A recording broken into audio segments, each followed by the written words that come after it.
Howdy folks, High Value DMD. This video is going to be about what I call my red pill moment. If you have spent any time watching videos involving the manosphere or the MGTOW movement, there's something called the red pill, and this derives its meaning from the movie The Matrix. Basically, there's the red pill and the blue pill. The red pill is when you decide to believe the facts, no matter how hard they are to accept, versus the blue pill. The blue pill is just living your life the way it is easiest, even if it's not true. And so in the manosphere, when people talk about the red pill, it usually is alluding to how a man realizes how the dating market actually is and how they accept their place in it and what they must do to participate in it or to not participate in it, just to be single and to do your own thing. So my red pill moment. In college, I didn't really date a whole lot.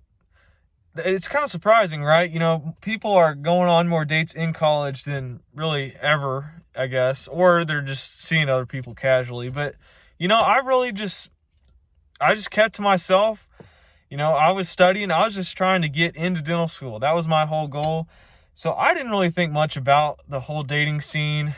Meanwhile, all of this stuff was happening around me and on the culture, in the internet culture, about, you know, men going their own way. It's been about in the last 5-6 years, this is all gone, you know, just gotten really popular. So I got to dental school and, you know, I started getting ready to date. I was like, okay, you know, I'm in dental school. I've got my future somewhat figured out. I'm ready to start heading towards this part of my life in dating. And that's when I realized how the dating market actually is.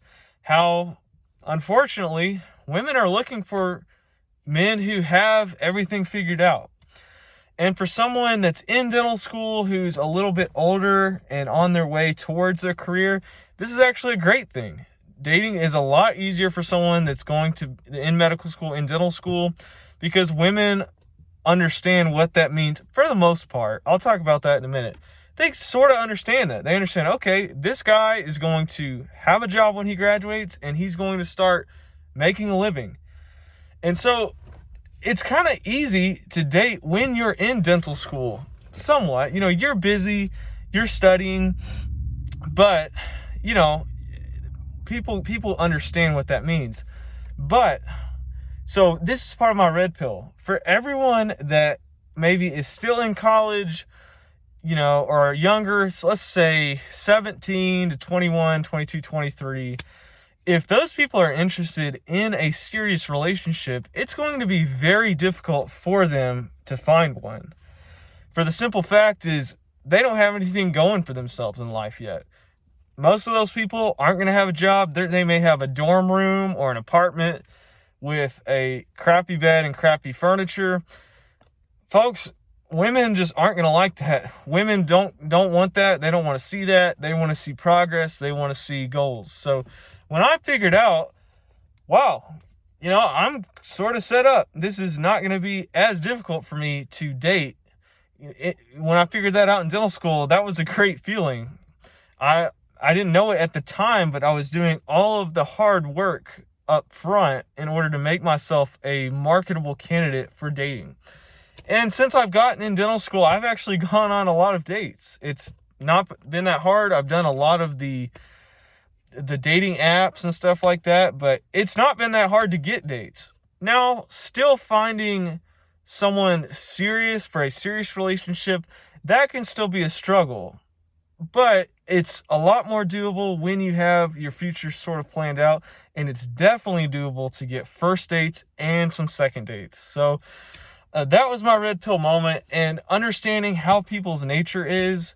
I also learned about that, about women's nature and also men's nature. In the manosphere likes to beat up on the female nature a lot.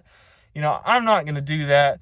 But, you know, there's flaws there and there's flaws in men's nature. And I've learned a lot about that. Maybe I'll talk about that in another video. But, you know, we're all sinners. We all fall short of the glory of God. So all of us are going to have flaws. And so, you know, it's up to us to acknowledge these flaws and to, move on from that towards, what we're supposed to do. So anyway, that's my story. I'll talk more in another video about specifically dating while in dental school, what that's like. I'll call it dating on easy mode, I'm thinking. So if any of you have experiences similar to this, if you want to comment on this situation, on this phenomenon of dating in our current culture, please leave a comment, like, subscribe. Let me earn your subscription. Make me work for it. Send me in a question and I will personally make you a video out of my own experiences as a dental student and answering it the best I can. Stay hustling.